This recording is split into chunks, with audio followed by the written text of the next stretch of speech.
If you've never worked a graveyard shift in a massive logistics hub, it's hard to explain the specific kind of tired that settles into your bones by 7 a.m. It's not just sleepy. It's a systemic exhaustion, a vibrating numbness in your joints brought on by 10 hours of concrete floors, screeching conveyor belts, and the relentless pressure of meet or beat quotas. You exist in a fluorescent limbo while the rest of the world sleeps. And when you finally emerge into morning sun, the light feels aggressive. That was my Thursday morning. I was 28 years old, driving a sedan that was old enough to vote, and my only immediate goals were a scalding shower to wash off the warehouse grime, blackout curtains, and 6 hours of comatose sleep before I had to do it all over again. I turned onto Juniper Terrace, a street known for its manicured lawns and passive-aggressive homeowners association. I just want to pull into the driveway of the house I grew up in, slip into the basement apartment I rented from my parents, and cease to exist for a while. Instead, I drove into a crime scene where I was both the victim and the accused.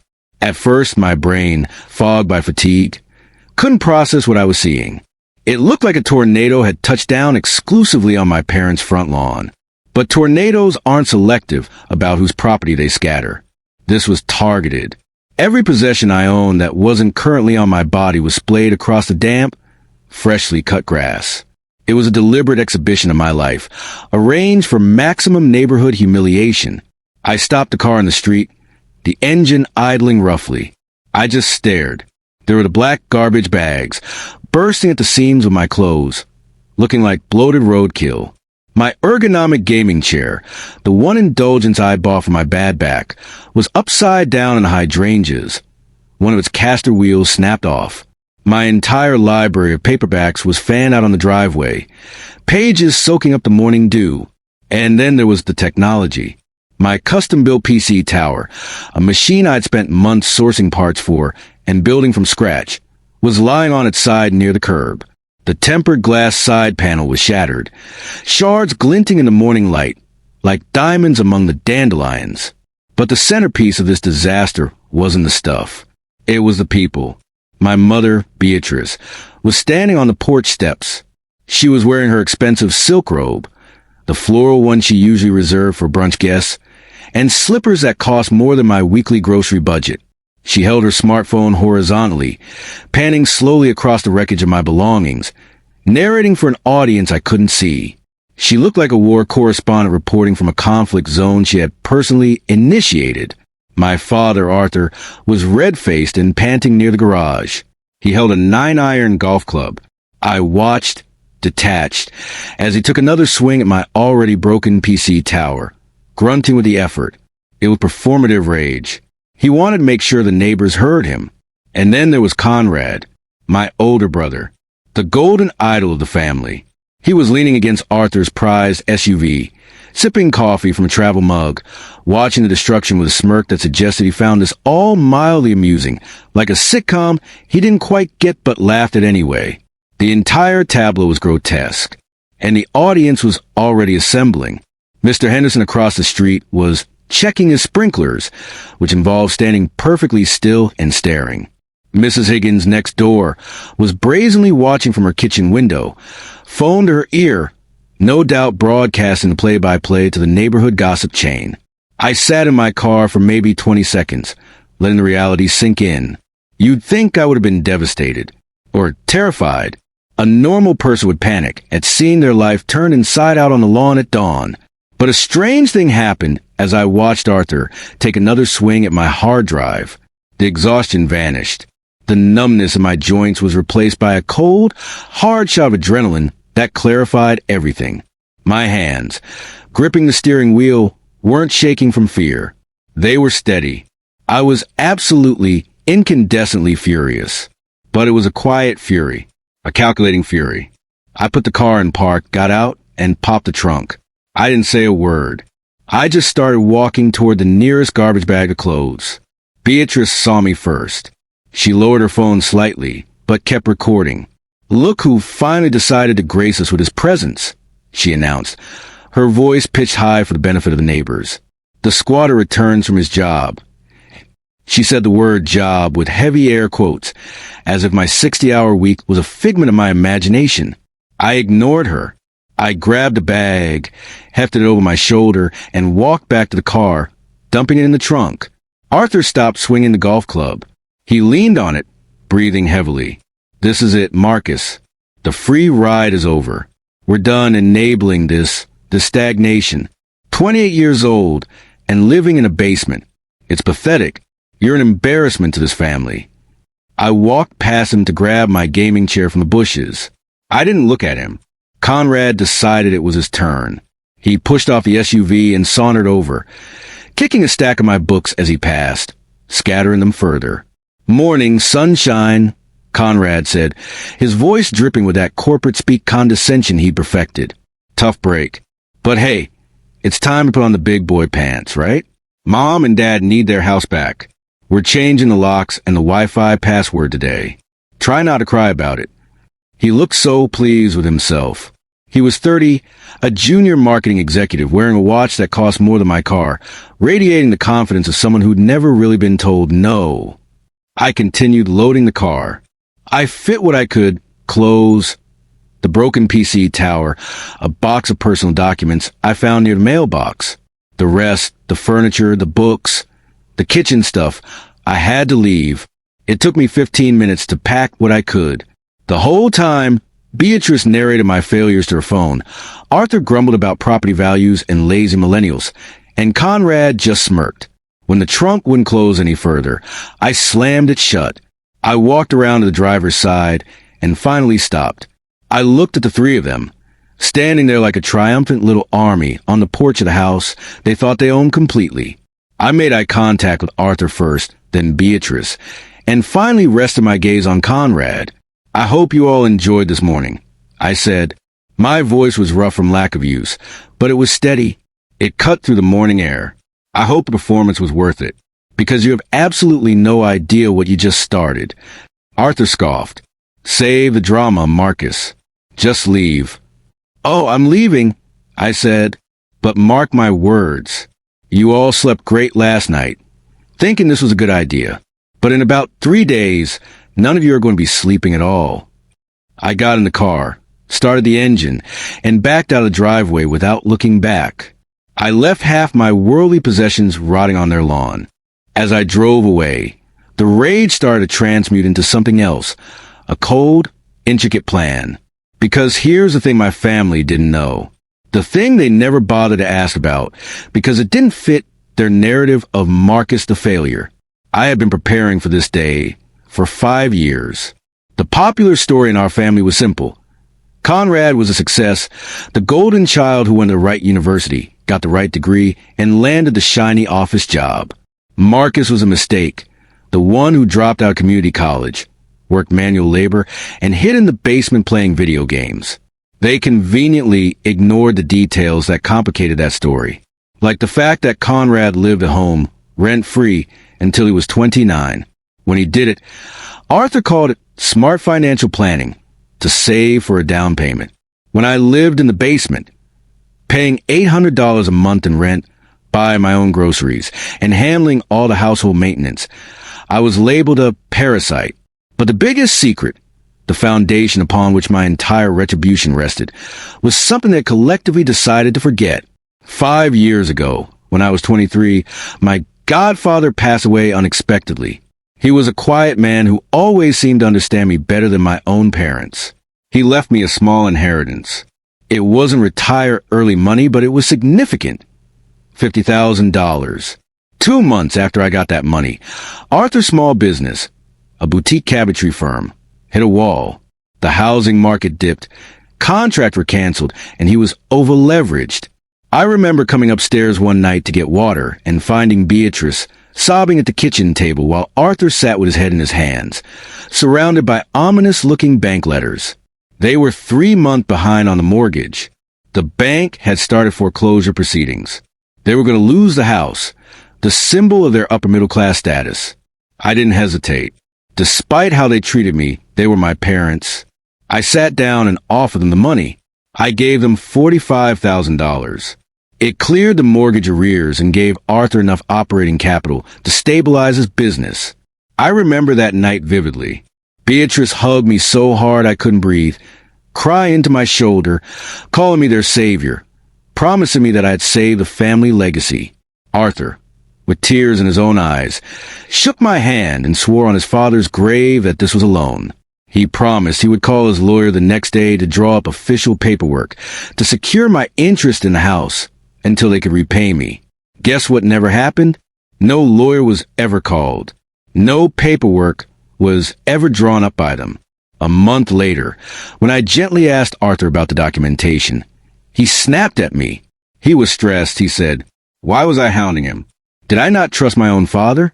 We're family, Marcus. Family doesn't need contracts. I was young, naive, and desperate for their approval, so I backed down. I trusted them. That was my mistake. Over the next 5 years, their gratitude evaporated, replaced by the old resentment. The fact that I had saved them became an uncomfortable truth they preferred to ignore, so they overwrote history. My presence in the basement, which was supposed to be a temporary arrangement while they got back on their feet, became a symbol of my failure to launch. The turning point for me was about 8 months ago. I was coming up the back stairs from the basement and overheard Beatrice on the phone in the sunroom. She was talking to her sister, my Aunt Karen. "Oh, Karen, I don't know what to do about Marcus," she was saying, her voice dripping with performative martyrdom. "He's almost 30 and still down there like a troll. It's humiliating. I had book club last night, and everyone was talking about their children's promotions and engagements, and I just have to change the subject. I can't even turn the basement into a proper guest suite because he won't leave. He's just a dead weight." I stood on the stairs, frozen. I had given them my inheritance. I paid rent every month. I fixed the leaky faucets and mowed the lawn. And to her, I was just an embarrassing troll preventing her from having a guest suite. That was the moment the last shred of guilt left my body. That was the moment I stopped being their son and started being their creditor. I knew Arthur would never draw up those papers. So, I had done something preemptive years ago, just in case. When I transferred the $45,000, I did it via a track bank transfer of the memo line. Loan for mortgage arrears/equity security. I had saved every text message from that week where they acknowledged the amount and the purpose. I had emails where Arthur promised repayment. But the real kicker was something I managed a year after the loan. Arthur needed me to run some documents to a notary for his business. He was sloppy with paperwork, often just signing stacks of things without reading them. I slipped a document I had prepared myself, a simple deed of trust securing a $45,000 interest against the property title, into the stack. He signed it. Beatrice signed it. The notary stamped it. I took it down to the county clerk's office and recorded it. They had absolutely no idea. They thought I was a helpless tenant they could bully. They didn't realize I legally owned a significant chunk of the roof over their heads. So, when I drove away from the wreckage of my belongings that Thursday morning, I wasn't destitute. I had a secret emergency fund. Within 3 hours of leaving their driveway, I had signed a lease on a sleek, modern studio apartment in a quiet complex across town. I spent the afternoon buying essentials, a mattress, toiletries, a few changes of clothes. Utterly calm. I didn't turn my phone on for 3 days. I just slept, ate takeout, and watched movies in the blessed silence of my own space. I knew they were stewing. They expected me to be couch surfing, miserable, perhaps begging to be let back in. By Sunday morning, I decided it was time to re-engage. I turned my phone on. It nearly vibrated off the table. 78 text messages, 34 missed calls, 20 voicemail messages. The progression of the messages told a story. Thursday, 10 a.m., Beatrice. "Where did you go? You need to come back and clean up the rest of this mess on the lawn. The neighbors are talking." Thursday, 4 p.m., Conrad. "Stop being dramatic and answer, Mom. You're acting like a child." Friday, 9 a.m., Arthur. Asterisk, Marcus. "This sulking is ridiculous. Call us. We need to discuss a timeline for you getting your things." Asterisk. Saturday, 2 p.m., Beatrice. Asterisk, Marcus. "Please pick up. I'm getting worried. Are you okay?" Asterisk. Saturday, 7 p.m., Conrad. "Seriously, dude, where are you? Mom is freaking out. And then the tone shift. Sunday morning. They must have opened the mail. My lawyer had sent them a certified letter on Friday. Sunday, 8:30 a.m., Arthur. Call me immediately. What is this letter? Sunday, 8:45 a.m., Arthur. Asterisk Aline? Are you insane? You forged our signatures. I'm calling the police. Asterisk. Sunday, 9:15 a.m., Beatrice Marcus. Honey, I don't understand. The bank sent a notice about a secondary interest on the title. They're threatening to accelerate the mortgage. What did you do? Please call us. We're terrified. Asterisk. Sunday, 10 a.m., Conrad. You slimeball. You actually tried to steal their house? You are dead to me. Fix this now. I listened to every message, read every text, sipping my coffee in my quiet, clean apartment. I felt nothing but a grim sense of inevitability. I didn't respond. Not yet. I let them sweat for another 24 hours.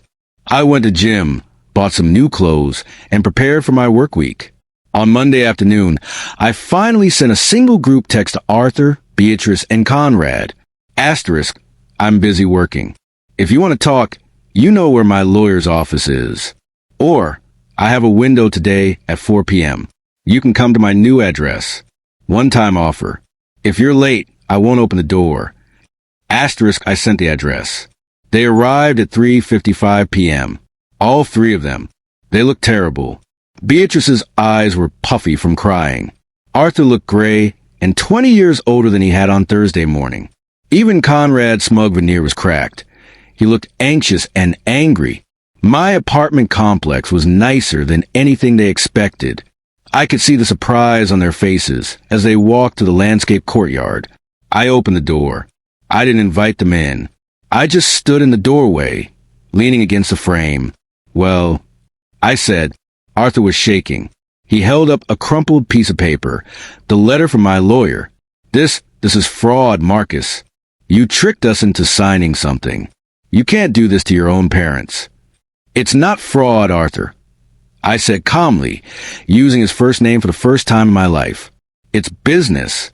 You borrowed $45,000 5 years ago to save your asset. You promised repayment and security. You failed to provide either. I simply secured my investment using a document you both willingly signed and had notarized. Ignorance of what you're signing isn't a legal defense. Beatrice started crying, her hands fluttering near her chest. Investment? Marcus, we're family. How could you treat us like a business transaction? We raised you. Family? I interrupted, my voice sharpening. Family doesn't throw their son's life onto the front lawn for the neighbors to laugh at. Family doesn't call their son a parasite after he saved them from homelessness. You ceased treating me like family the moment you cashed that check and then spent 5 years belittling me. Conrad stepped forward, getting in my face. You're a real piece of work, you know that? Twisting their arms when they were desperate.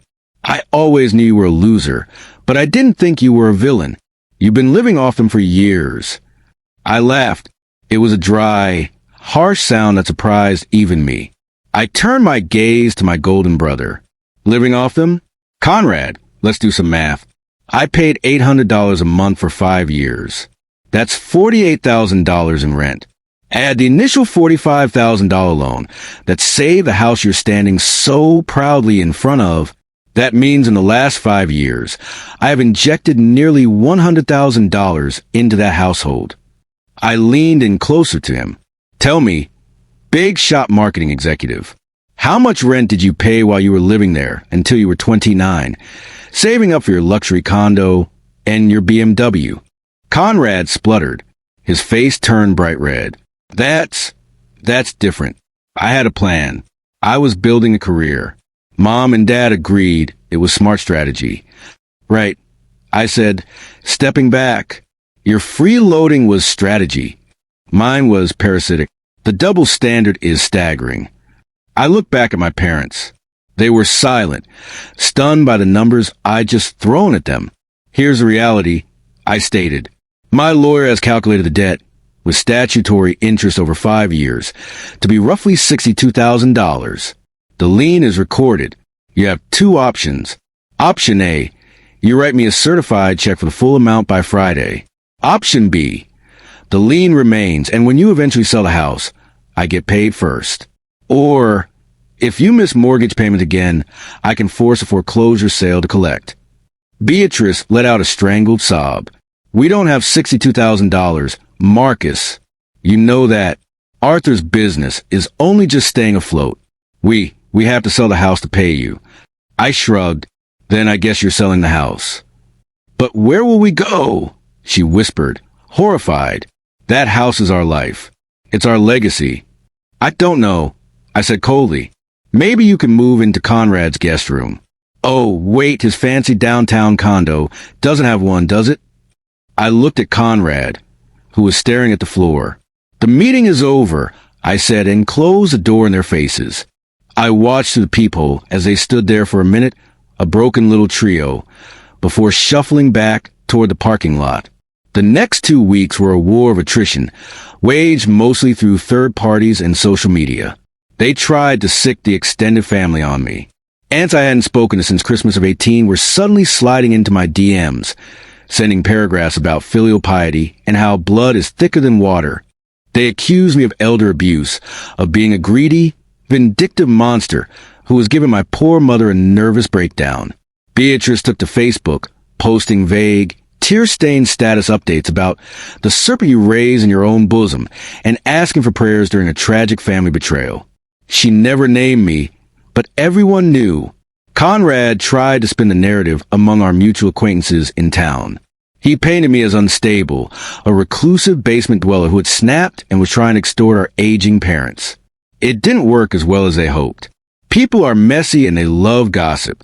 When folks started digging a little deeper and heard about the lawn incident, and then word got out about the $45,000 loan, the sympathy for Arthur and Beatrice started to curdle. It's hard to play the victim when you threw the first punch, especially when that punch involved destroying your son's property publicly. But the real bombshell, the thing that truly blew the situation wide open, dropped 4 days later. I was leaving the warehouse at 6:30 a.m., squinting against the rising sun, when a sleek white convertible pulled up alongside me in the employee lot. It was Sarah, Conrad's fiancée. Sarah was a nice girl. Too nice for Conrad, I always thought. She came from old money, but she was down to earth. They were supposed to get married in 6 months. She looked immaculate even at this hour, but her eyes were shadowed with worry. Marcus, she called out, we need to talk. Please.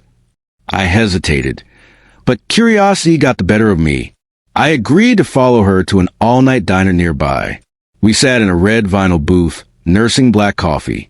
Sarah got straight to the point. Is it true? She asked, her voice tight. Are you really forcing them to sell the house?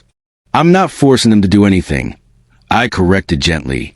I am requiring them to repay a significant debt they have ignored for 5 years. How they choose to do that is up to them. She closed her eyes, breathing out slowly. Conrad told me you were trying to blackmail them. He said you were jealous of us, that you were trying to ruin our wedding. Sarah, I said, I don't care about your wedding. I care about the fact that 5 years ago I saved them from foreclosure, and their repayment plan was to treat me like garbage and then throw my life on the street. She looked at me, really looked at me, maybe for the first time. He told me you were just existing down there, that you had no ambition, no money. I pulled out my phone and opened my banking app. I slid it across the table. Her eyes widened as she saw the balance in my savings account. Money I'd saved quietly over 5 years of cheap rent and excessive overtime. It was healthy, very healthy. Then I showed her my pay stub. I'm a night shift logistics manager. Sarah, I oversee a team of 40 people and the intake of millions of dollars of inventory every night. I make $75,000 a year. I lived in the basement because it was cheap. I was saving for a house of my own. And frankly, I thought I was helping them stay afloat by paying rent. She stared at the phone, then up at me. The illusion was crumbling behind her eyes. Oh my God, she whispered. He lied to me. He lied about everything. Then she dropped the other shoe, the piece of the puzzle I hadn't known. Marcus, the house. The plan wasn't for your parents to just live there. I frowned. What plan? Tears welled up in her eyes. Arthur and Beatrice were supposed to downsize next year. The plan, the grand agreement, was that they were going to sell the house to Conrad and me. Estelle de Hair, sell it to you? For market value. She shook her head mutely. No, for what they owed on the mortgage. About $250,000. The house is worth nearly $600,000. It was going to be their wedding gift to us. An early inheritance. Estoy quiti. I sat back in the booth, stunned, the sheer, breathtaking audacity of it. So, I said slowly, piecing it together, they kicked me out.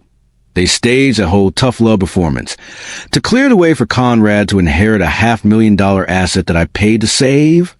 Sarah was crying silently now. We were planning our whole future around that house. Conrad swore our finances were set. He never mentioned your loan. He never mentioned a lien. He told me his parents own it free and clear of any other obligations. He didn't know about the lien until Sunday, I said. But he knew about the $45,000 I gave them. He just didn't think it counted. Because I don't count. He told me you were just a squatter, she whispered, horrified by the realization. Sarah, your fiancé is building a life on a foundation of lies and other people's money. He's 30 years old and still waiting for mommy and daddy to hand him a lifestyle he can't afford. Sarah left the diner, looking sick.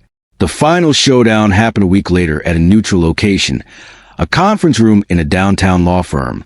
Arthur had hired an aggressive real estate attorney, a guy named Thompson, in a cheap suit who looked like he chased ambulances on the weekend. They were trying every trick to invalidate my lien. Thompson started by arguing duress. He claimed I had preyed on my parents during a moment of financial crisis, forcing them to sign documents they didn't understand.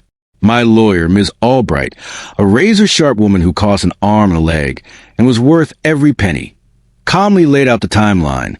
She produced a text acknowledging the debt months after the crisis had passed. She showed the notary log, proving they had gone willingly to sign the deed of trust nearly a year later. Then Thompson argued fraud, claiming Arthur thought he was signing business documents. Mr. Arthur is a business owner of 30 years, Ms. Albright stated coldly. Are you suggesting he routinely signs notarized real estate documents without reading the title page? That is an admission of gross incompetence, counselor. Arthur shrank in his chair. Finally, they tried the offset argument. They claimed my 5 years of living there should be deducted from the principal of the loan, arguing that the family support they provided, meals, utilities, canceled out the debt. Ms. Albright actually laughed. Rent is an exchange for housing, Mr. Thompson, not loan repayment. My client paid market rate rent for a basement apartment. Unless you have a signed agreement stating that rent payments were to be applied to the loan principal, this argument is frivolous. Thompson called for a recess. I could hear shouting coming from the break room next door. It sounded like Arthur was yelling at his lawyer, and the lawyer was yelling back. When they returned 20 minutes later, the fight was gone. Arthur looked defeated, slumped over the mahogany table.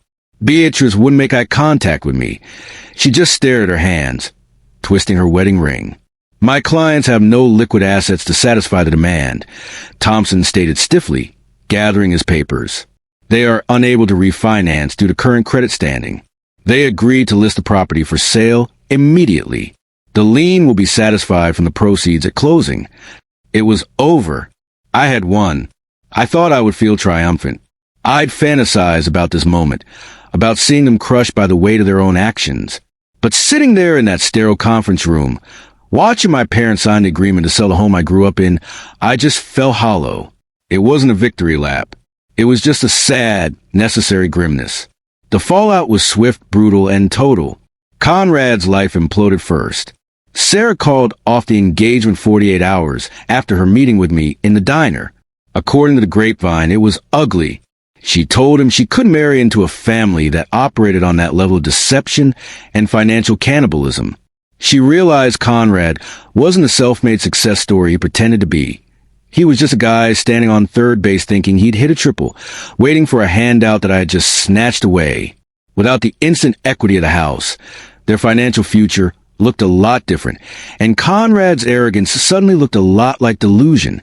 When the for sale sign went up on the Juniper Terrace lawn a week later, it sent shockwaves through the neighborhood. Mrs. Higgins nearly dropped her phone. It was mortifying for Beatrice. The facade of the perfect, prosperous family was shattered publicly. They had to hold open houses while the neighbors whispered about bankruptcy and family feuds. They had to endure strangers walking through their carefully curated rooms, judging their lives. They sold the house quickly. The market was hot, but after paying off the remaining bank mortgage, the realtor fees, closing costs, and my $62,000 lien, Arthur and Beatrice were left with a fraction of what they had expected. It certainly wasn't enough to buy another house outright in that area. They moved last weekend. They rented a 2-bedroom apartment in a sprawling, nondescript complex out by the highway, near the industrial park where I work. It's loud. The carpets are thin beige polyester, and there's absolutely no room for Beatrice's antique dining set. I didn't go to the closing. Ms. Albright handled the wire transfer. Seeing that notification hit my phone, a deposit of $62,450.12, was the closure I needed. It wasn't about the money. I didn't need the money. It was about the concrete, undeniable acknowledgement that my contribution was real, that I was real. I got a text from Arthur yesterday. He must have unblocked me just to send it. It was just one line, asterisk, I hope you're happy. You destroyed this family over money, asterisk. I stared at the screen for a long time. I thought about typing back a furious response. I thought about listing every insult, every dismissal, every moment they made me feel small so Conrad could feel big. Instead, I just deleted the thread and blocked his number again. I'm sitting on my balcony right now. It's evening. I have a view of the city lights starting to twinkle on. It's quiet here. My things are organized. My new PC build is humming away inside on a desk I bought with my own money. No one is judging me. No one is filming me to mock me. They wanted to teach me a lesson that Thursday morning. They wanted me to understand the consequences of the real world. Well, I'd say the lesson was delivered. They just never expected to be the ones sitting in the classroom. Arthur was wrong. I didn't destroy the family. The family broke 5 years ago when they took my lifeline and decided I still wasn't good enough to be treated with respect. I just finally stopped pretending it was whole. It's getting late. I have another shift tonight. But for now, I'm going to go inside, sit in my quiet apartment, and sleep for a few hours. And for the first time in a long time, I think I'm going to sleep just fine.